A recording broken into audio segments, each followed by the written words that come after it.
नमस्कार, मी उर्वी सावंत पंगत तुमच्या म्हणजे तुमच्या सगळ्यांचं खूप खूप स्वागत करत आहे। आता ही तयारी बघून तुम्हाला समजलंच असेल आज मी कुठल्या पदार्थाची रेसिपी शेअर करणार आहे। तर आज मी खमंग खुसखुशीत अशी थालीपीठाची भाजणीची रेसिपी शेअर करणार आहे, जी लहान मुलांपासून मोठ्यांपर्यंत अगदी सगळ्यांना आवडते। भरपूर प्रोटीनयुक्त आणि फायबरयुक्त अशी ही भाजणीच्या थालीपीठाची रेसिपी आहे। तर चला पटापट सुरुवात करूया। थालीपीठासाठी इथे मी पहिल्यांदा पाव किलो बाजरी घेतली आहे। बाजरी व्यवस्थित स्वच्छ निवडून घ्यायची आहे। ही पाव किलो एवढी भाजणी आहे। आता बाजरीनंतर इथे मी 175 ग्राम एवढं तांदूळ घेतले आहेत। कपाने बघायला गेला तर 2/3 एवढा कप आहे, त्या कपाने मी तांदूळ घेतला आहे। चणा डाळ घेतली आहे, ही 175 ग्राम आहे। ज्वारी घेतली आहे, ती पण 175 ग्राम। गहू घेतले आहेत 175 ग्राम। धने घेतले आहेत 100 ग्राम। हे काळे उडीद आहेत ते घेतले आहेत 100 ग्राम। आणि इथे मूग आहेत हिरवे, ते घेतले आहेत 100 ग्राम।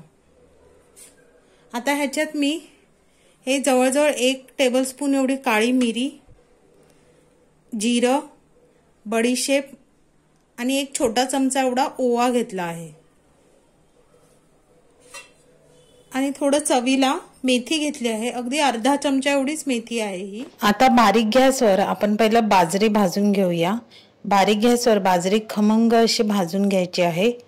अगदी थोडासा साधारण रंग बदलेपर्यंत आपल्याला बाजरी भाजून घ्यायची आहे। आता बाजरी भाजल्यावर त्याचकडे ज्वारी घ्यायची। ज्वारी सुद्धा साधारण रंग बदलेपर्यंत भाजून घ्यायचा आहे। आता इथे प्रत्येक धान्याला कमी जास्त हा भाजण्यासाठी वेळ लागतो। जास्त काळपट जर तुम्ही भाजणी भाजलीत तर ती दळल्यावर कडू सुद्धा होऊ शकते, म्हणून साधारण रंग बदलेपर्यंत आपल्याला इथे सगळे डाळी भाजून घ्यायचे। आता इथे तांदूळ सुद्धा मी साधारण रंग येईपर्यंत भाजून घेतला आहे।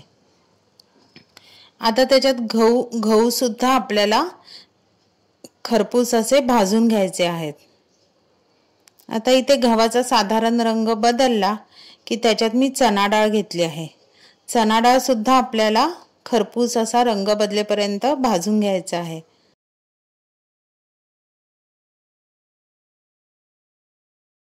आता कडधान्यातले हिरवे मूग आहेत ते सुद्धा ह्या कढईत घालून खरपूस भाजून घेऊया।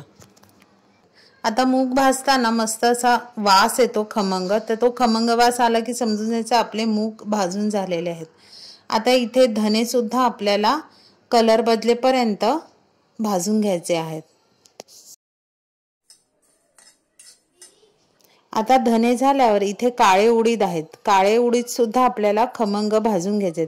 आता काळे उडीद भाजताना सुद्धा असा खमंग वास दरवळतो, तर तो वास आल्यावर समजून जायचं की आपले हे काळे उडीद सुद्धा भाजून झाले आहेत। आता काळे उडीद भाजल्यावर त्याच्यात जिरं, बडीशेप, मिरी, जरासा मेथी दाणा असा रंग बदलेपर्यंत भाजून घ्यायचा आहे। आता ह्या स्टेजला आपण गॅस बंद करायचा आणि हे असंच कढईमध्ये ठेवून द्यायचं आहे।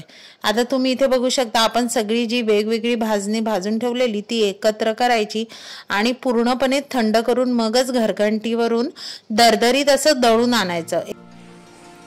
हे बघा, अशा प्रकारे आपण घरघंटीवर ही भाजणी दळून आणायची। अगदी बारीक नाही करायचे, थोडीशी जाडसरच ठेवायची। जर तुम्हाला ही माझी भाजणीची रेसिपी आवडली तर रेसिपीला नक्की लाईक करा, शेअर करा। चॅनलवर नवीन असाल तर चॅनलला सबस्क्राईब करा आणि नवीन व्हिडिओच्या नोटिफिकेशनसाठी बेल आयकॉनला प्रेस करायला विसरू नका। तोपर्यंत मस्त मस्त राहा।